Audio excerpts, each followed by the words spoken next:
Perfecto, bueno, vamos a empezar. Habíamos solicitado que nos pusieran sus comentarios y sus preguntas en el chat. Entonces, bueno, después de todas las felicitaciones que les transmito ahorita a cada uno de los ponentes, nos dicen que ha sido muy ilustrativo los temas que han expuesto, muy claros y, bueno, también ha sido mucho de interés. Hay algunos comentarios que me gustaría hacer así en general para ver si tienen alguna recomendación. Por ejemplo, Alan, Eric les pregunta dónde le recomiendan leer sobre aspectos metodológicos. Dice que está realizando su tesis y son muy diferentes las formas en las que plantean cómo se debe realizar pues el constructo Likert, dice aquí. Ya la doctora Raquel Guillén dio una recomendación. Muchas gracias, doctora. No sé si alguno de los doctores quisiera eh, recomendar algún texto en específico. Muy bien, si me permite, quisiera a lo mejor tal vez recomendar un par de textos que, lo voy a decir a título personal, han sido los textos que más me han ayudado en todos mis procesos metodológicos. Por una parte, si hablamos de toda la cuestión de psicometría, definitivamente el texto Psychometrics and Introduction de Michael Furr es el texto en psicometría. Creo que no es fácil encontrarlo en español, pero si lo logran obtener, la verdad es un texto que en psicometría no deja nada que desear. Y bueno, ya en la parte más metodológica, ya en la parte más de análisis de resultados, análisis estadísticos más finos, un texto que a mí me ha servido mucho es el Clark Carter, igual de investigación en psicología, es decir, lo encuentran como Clark Carter, editorial Oxford. Son de los dos libros que son libros muy especializados, pero la verdad libros que dan muchísima información. Gracias. Muy bien. Muchas gracias, doctor Mercado. Ok, nos quedamos entonces con esas recomendaciones.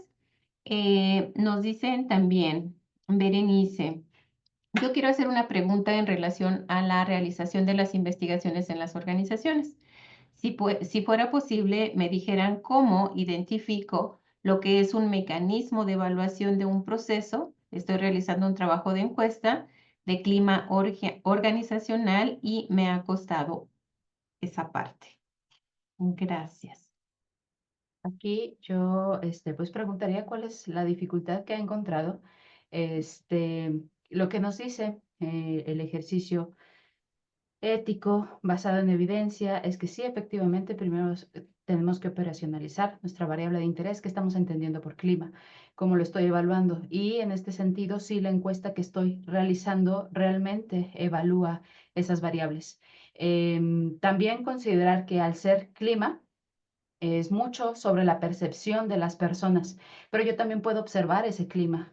Yo también puedo observar las relaciones, puedo observar el tipo de instrucciones, el tipo de tareas, el tipo de liderazgo que existe en la organización. Entonces, sugeriría que no solo se realice una evaluación por encuesta, sino que se integren otros métodos de recogida de datos, como los que mencionamos algunos de nuestros compañeros, es decir, no solo encuestas, sino también, por ejemplo, grupos focales, en entrevistas individuales, observaciones directas de la dinámica dentro de la organización, pero que todo eso vaya en función de esta claridad de lo que estoy evaluando desde la operacionalización de mi variable. Y con base en eso, poder determinar desde distintos ángulos, no solo desde lo que me reportan los trabajadores, sino también desde lo que me pueden reportar, por ejemplo, los supervisores, hasta los clientes, hasta clientes externos o internos.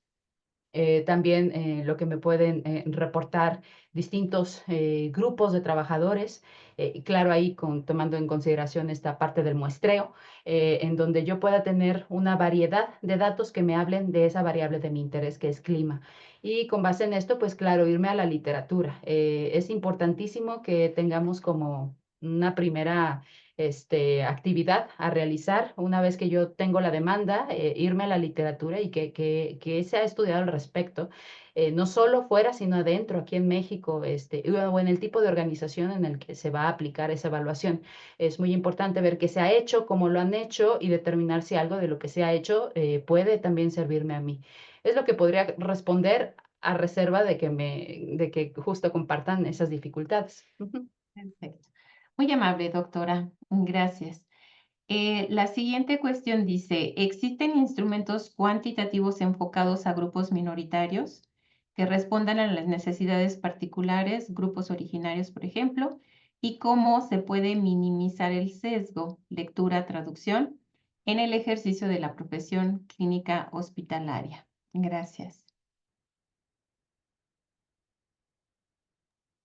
Ok.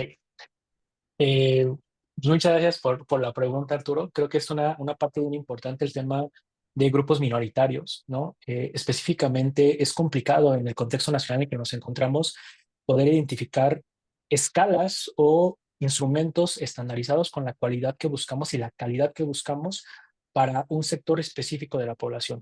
La realidad es que inclusive para el contexto de salud, es difícil en ocasiones encontrar versiones válidas en nuestro contexto nacional. O sea, encontramos versiones en contextos latinoamericanos, que claro que pueden ser muy útiles para nosotros, en contextos españoles, pero encontramos dificultades para esto.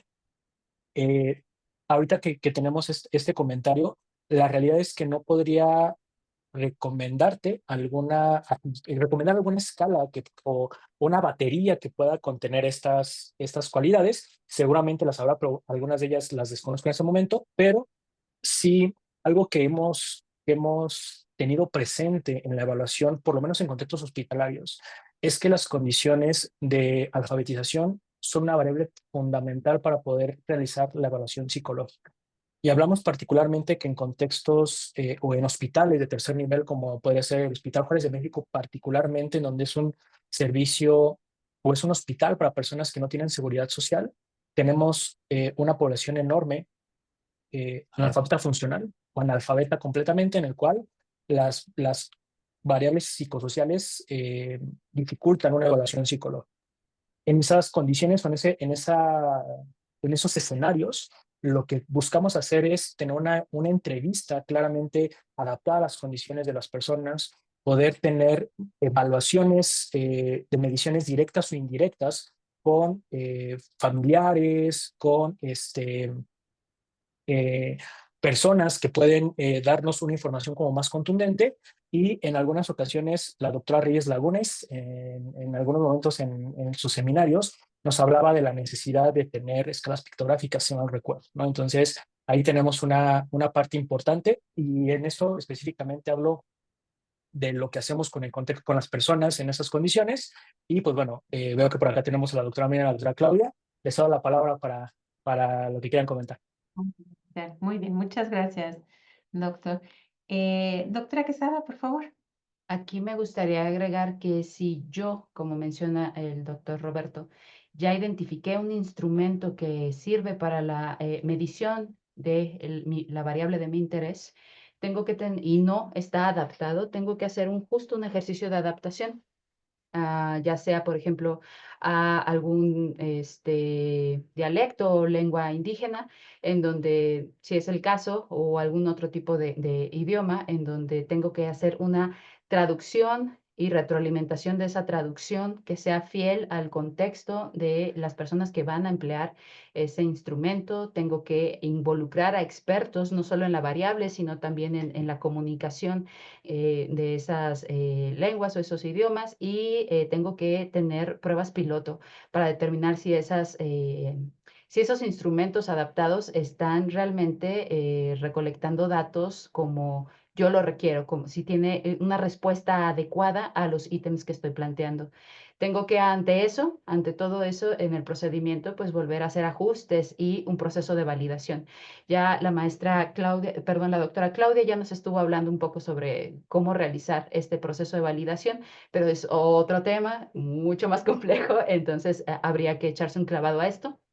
Y ya que cumpla con todos estos criterios, desde la adaptación, desde lo cultural, desde la respuesta a ese reactivo como yo lo estoy planeando, que responda realmente a la variable, entonces, y con los criterios psicométricos de calidad, entonces ya hablar de una implementación final.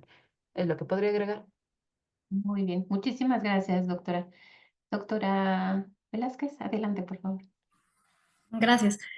Pues sí, justamente sería parafrasear también lo que comenta la doctora Mirna. En principio, también considero que tenemos una deuda con estos grupos minoritarios, perdón, en investigación. Es algo en lo que nos debemos enfocar y debemos hacer esfuerzos. Como ya lo comentó también la doctora Mirna, es un proceso de validación.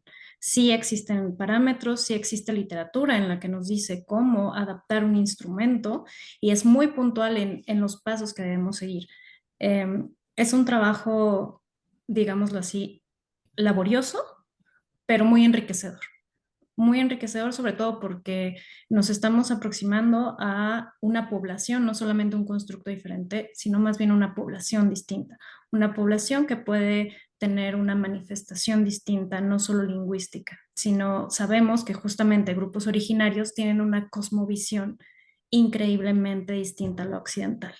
Entonces, vale la pena rescatar, no únicamente con un especialista en psicometría o con un especialista lingüista, sino también incluso un sociólogo, un antropólogo, justamente porque son dimensiones y son escenarios muy ajenos a nosotros y a nuestra disciplina o nuestra tradición. Eh, yo ahorita imagino que sería un trabajo muy enriquecedor hacer justo investigación de una construcción de un instrumento enfocado a estos grupos. Pero sí, sí existe la manera de realizarlo. No sé si el instrumento tal cual, pero sí la posibilidad de hacerlo. Gracias. La metodología está muy bien. Muchísimas gracias. A este respecto, yo nada más añadiría una cosa. Muchas veces se puede hacer todo este proceso de traducción, de adaptación, etcétera, etcétera, pero tenemos que partir de un punto que nos decía el doctor Roberto. Las personas tienen que estar alfabetizadas porque muchas veces hablan el idioma pero no lo pueden leer. Entonces sería como un trabajo, por cierto, no sería improductivo, pero sí muchas personas que hablan una lengua no la saben leer. Entonces, bueno, también tener esa opción, ¿sí? Bueno, muchísimas gracias. Vamos a pasar con la siguiente pregunta. Dice, ¿cuál método recomienda para la limpieza de bases de datos? Esta va para el doctor Mercado. Claro que sí, pues en realidad son muchos los procedimientos y también depende de qué tipo de limpieza queramos hacer, qué tipo de análisis vamos a plantear. Obviamente, mientras más grande sea la base, mientras más aplicaciones tengamos, más procesos hay que seguir. Yo recomendaría, por ejemplo, mencionar el libro de Michael Furt, él propone un proceso, aunque bueno, no es el único. Hace rato mencionaba el doctor Carlos Prado al inicio de la presentación que todo, algo en común, algo que tenemos algunos de los ponentes, es que somos estudiantes de la misma profesora de psicometría, la doctora Nasira Calleja, y ella tiene un método muy robusto, la verdad, un método muy bueno a mi parecer, y ya está pronto a publicarlo la doctora, estamos esperando ya que salga ese texto, pero bueno, a grosso modo los puntos que se mencionan es por una parte la normalización, mencionaba hace rato, ver qué casos son atípicos, ubicar los casos que salen de la curva, ubicar los casos que son atípicos, y tampoco significa que no nos sirvan, sino los podemos analizar de una forma más particular, buscando la normalización. También ver qué onda con nuestros reactivos, que nuestros reactivos discriminen, lo que mencionaba hace rato, ver que nuestros reactivos no tengan efecto piso o efecto techo. También eso es muy importante. Y no solo limpiar los reactivos, también hay que limpiar nuestros participantes. No mencionaba hace rato, tal vez a veces calcular la desviación estándar del sujeto, de las personas, de las respuestas de las personas. Y si tenemos desviaciones estándar o muy altas o muy bajas, puede ser un indicador de que tal vez la persona no contestó de manera comprometida, que bueno, obviamente requiere análisis más profundos, pero bueno, son algunos de los pasos que les podría comentar. Gracias. Muy amable, doctor. Eh, Carlos, profesor, adelante. Claro que sí. De hecho, con respecto a ello, hay que señalar que la limpieza de la base de datos es fundamental en cualquier proceso de investigación, precisamente por justo todas estas condiciones que nos comenta Alan, ¿no? El doctor Mercado. Entonces, antes de considerar este punto, o sea, perdón, yo siempre recomiendo considerar de antemano todas estas fuentes de sesgo que podemos llegar a tener en el proceso de una aplicación, ¿no? Algunas de las que podemos enlistar rápidamente es el sesgo por deseabilidad social, ¿no? Que justamente nos puede llevar a no tener variabilidad. O sea, si estamos aplicando alguna escala de conducta antisocial y delictiva o delictiva, pues es muy probable que la mayoría de las personas nos contesten nunca, nunca, nunca, nunca, nunca, ¿no? A las conductas antisociales, ¿no? Entonces, considerarlo de antemano antes de la aplicación es importante, ¿no? Esa es una. Dos, también tenemos estos efectos de cansancio en el respondiente, y es que algo que es muy común en los investigadores, incluso investigadores con mucha trayectoria y experiencia, es que cuando nosotros pretendemos investigar acerca de un fenómeno psicológico, de inmediato nos imaginamos 10 variables que se asocian con nuestro fenómeno, ¿no? Y entonces queremos aplicar 10 instrumentos y cada instrumento es de 50 reactivos más el cuestionario de datos sociodemográficos, donde no nada más les preguntamos edad, sexo, género, también queremos saber cuántos minutos tardan en llegar de su trabajo a su casa, cuánto tiempo toman para comer, casi cuál es su signo del zodiaco, ¿no? Entonces, tantas preguntas van a generar un efecto en el respondiente porque se va a cansar, y cuando llega la pregunta 400 de tu instrumento, pues una de dos, o te responde a lo loco o te responde siempre la misma opción de respuesta, ¿no? Y eso pues tampoco es adecuado, ¿no? Entonces, por eso yo siempre digo, ok, la limpieza de la limpieza de la base de datos es muy importante, pero es igual de importante planificar tu aplicación, ¿no? ¿Cuántos reactivos vas a tener? La calidad de tus instrumentos, si es que vas a aplicar cuestionarios, ¿no? O todos los métodos que vas a ocupar para levantar tus datos. En medida que tú controles de antemano todas esas variables, ¿no? Antes de tu aplicación, vas a tener menos problemas para limpiar una base de datos, ¿no? Entonces yo siempre antepongo eso, ¿no? Y ya. Muy bien, muchas gracias, profesor.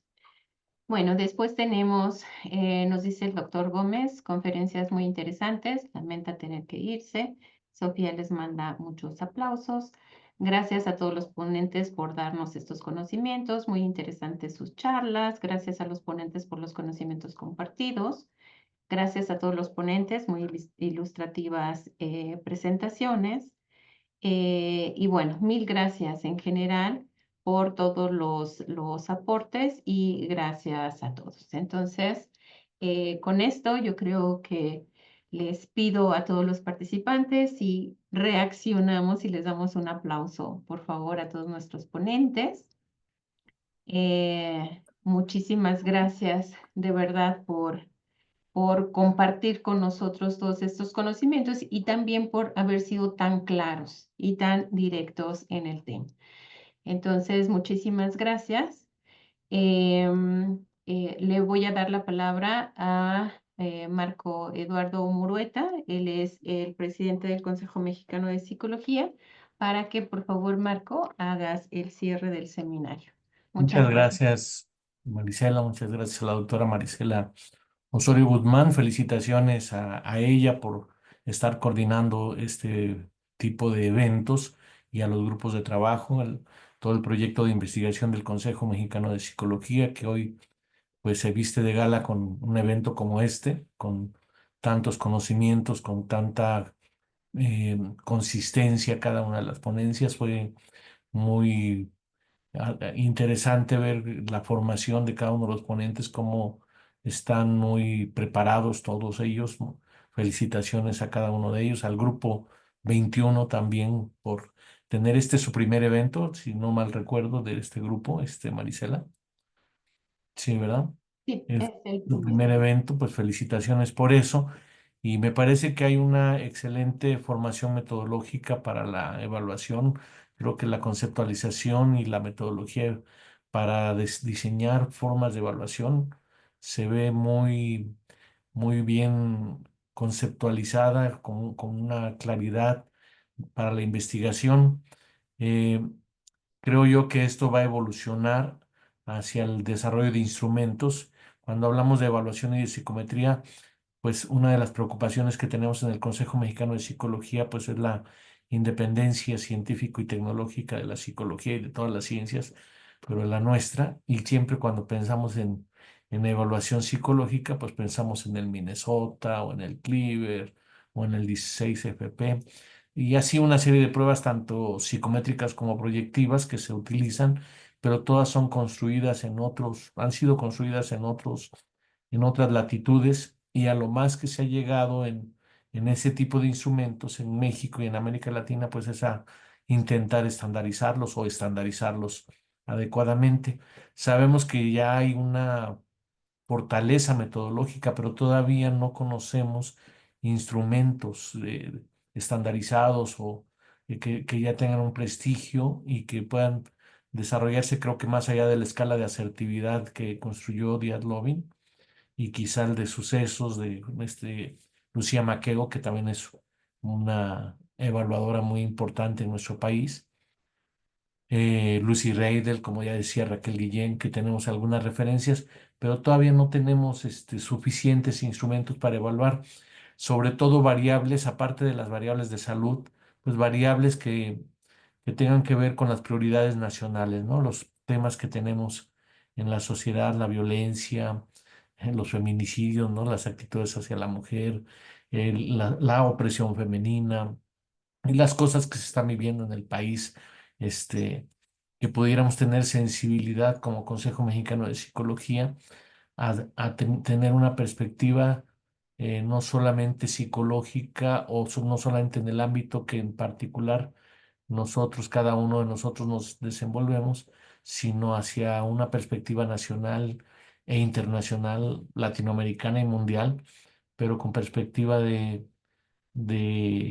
con sensibilidad hacia los temas más con mayor necesidad, ¿no? La tendencia al suicidio, por ejemplo, los niveles de corrupción, los grados de confianza, los niveles de intimidad. En fin, me entusiasma ver este grupo cómo está empezando a plantearse cosas muy relevantes, y creo que hay muchas expectativas. Esperamos un segundo evento en los meses subsecuentes, que dé continuidad a lo que hoy se sembró y que estuvimos todos muy atentos.